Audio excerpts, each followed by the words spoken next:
Čau.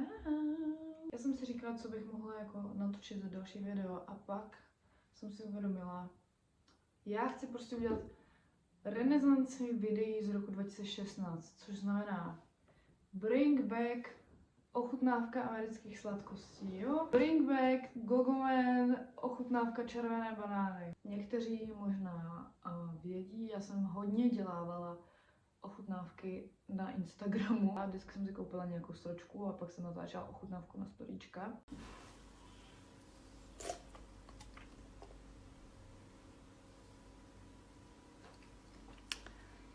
Takže prostě já jsem předurčena k tomu, abych natáčela ochutnávky. Mám tady tašku, ale není to taška plná hulení. Byla jsem tady ve večerce a nakoupila jsem nejvíc random věci, co jsem našla. A budeme je tady zkoušet. Přemýšlím, co mám vytáhnout jako první. Ty věci, co tady mám, jsou fakt jako random ass. Tak možná začneme tím nejnormálnějším. Já jsem vždycky koukala na tady tyhle buchtičkový sendviče a tohle je asi příchuť matcha. Já jsem takové bystré očko, jako vypadá tak matcha, že? A říkala jsem si, že když je to matcha příchuť, tak by to mohlo chutnat prostě jak tráva, že? Takový trávový sendvič. Takže krekneme to open.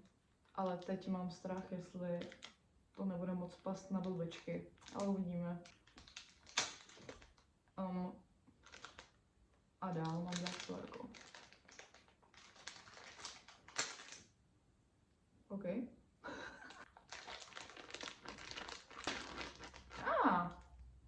Dobré. Udělal jsem tady takový opening ze strany. Máme tady ještě k tomu jakoby navíc bombonky, takže dobrý. Takhle to vypadá. Jdem se do toho zakousnout.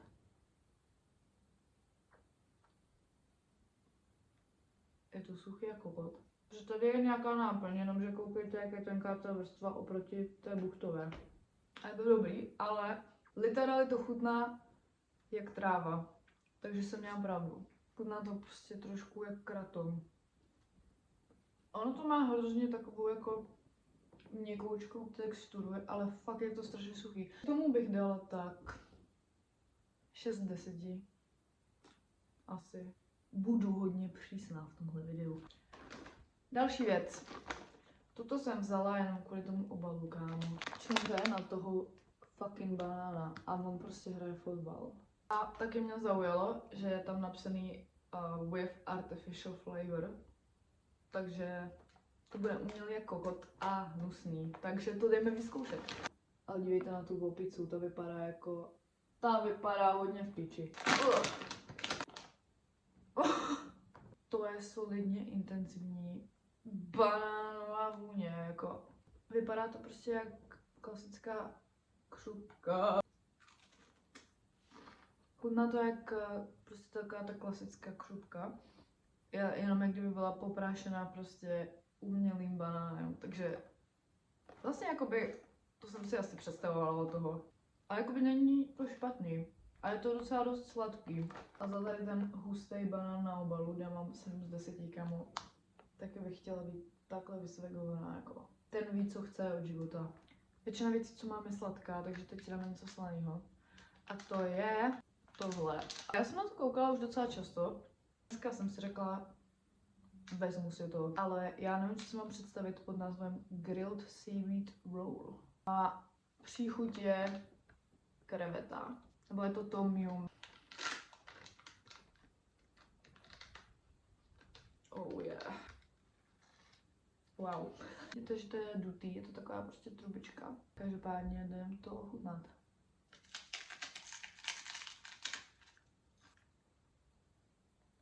What the hell? Ta příchuť těch krevet je strašně silná, je to fakt šíleně kyselý. Je to dobrý, jenom prostě je to strašně intenzivní. Nebo je to dobrý, pokud máte rádi tady ty ochucený řazy. Já jakožto fanoušek těchto ochucených bych tomu zase dala tak 7, ale jako ubírám body za to, že fakt jako intenzivně jako prase. Já jsem si kousala 2krát, jo. Imagine sežrat celý to balení, prostě to musí zůstat v kusech tak 5 hodin. Chtělo by to nějaký palette cleanser teď, ale ten nemám. Každopádně věc, kterou tady mám. Tamarind Candy Sweet, a to sweet je v uvozovkách. Já nevím, co je tamarind. Co mě na tomhle zaujalo, že to vyrábí nějaký Coke brand. To je tak vtipný. Tamarind Candy Plastic Box, v uvozovkách Sweet a v dalších uvozovkách Coke. Jak to jako...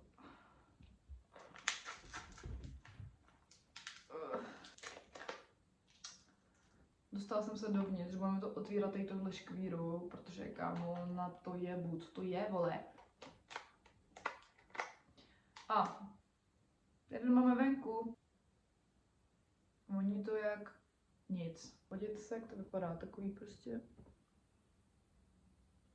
What the hell, to je docela hnusný. Je to hrozně sladký, takovým zvláštním způsobem. Něco mi to strašně připomíná, ale nevím co.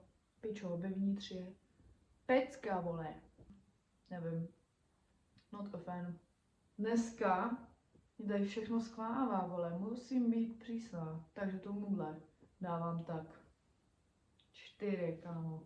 Ne, víte co? Mám to pecku. 3. 3 tomu dávám z 10. Co tady máme dál? Pokud vidíte na obalu kukuřice, tak vidíte správně, jsou to nějaké kukuřicové bonbony. Dívejte zase, jaká má ta kukuřice. Fakt jako buš. Těch bonbonků je tam docela dost, takže doufám, že to bude dobrý, protože já to nechci lidem rozdávat za trest. Tak, je tam spoustu tady těch malých bonbonků, každý je prostě individuálně zabalený.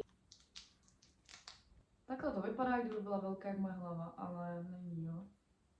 Je velká jak moje ucho. Takže to jdeme ochutnat.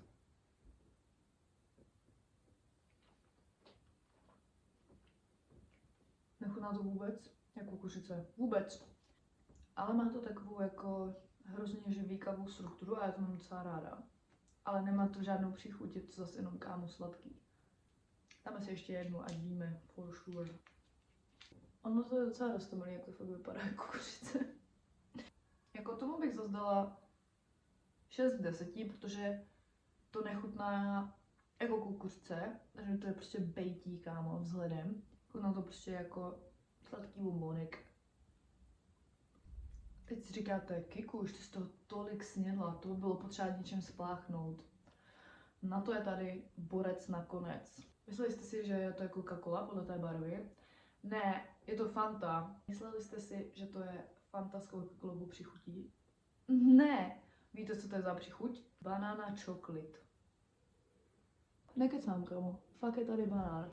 Na tohle jsem fakt zvědavá, protože to bude podle mě fakt odporný. Proč?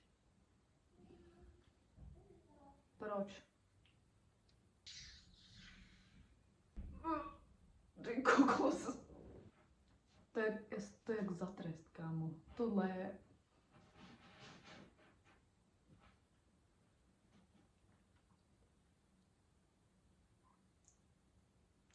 Tohle pití chutná přesně jak kdybyste měli ve flašce banánovo-čokoládový mlíko a pak tu flašku blbě umyli, nalili tam sodovku a pak z toho pili. Ale možná to je u tohohle zrovna dobrý, že to není tak intenzivní, jenom prostě what the fuck. Tomuhle upřímně nevím, kolik mám dát bodů, protože nevím, co si o tom myslím. Možná tak 5. Takže toto video byl další fail, nebo jakoby, já nevím, co jsem čekala, já jsem si koupila nejvíc random věci. Možná mě nejvíc zklamalo, že právě byly všechny jenom strašně sladký, ale nic nemělo, nic jako... Já jsem doufala, že prostě budu jíst kukuřicový bonbon a to se nestalo. Jedla jsem jenom bonbon. Žovčina nejoblíbenější hračka jsou plastové obaly, takže ona je v ráji. Pokud byste chtěli další ochutnávky, jak mi klidně napište co. Můžete mi dát i like třeba.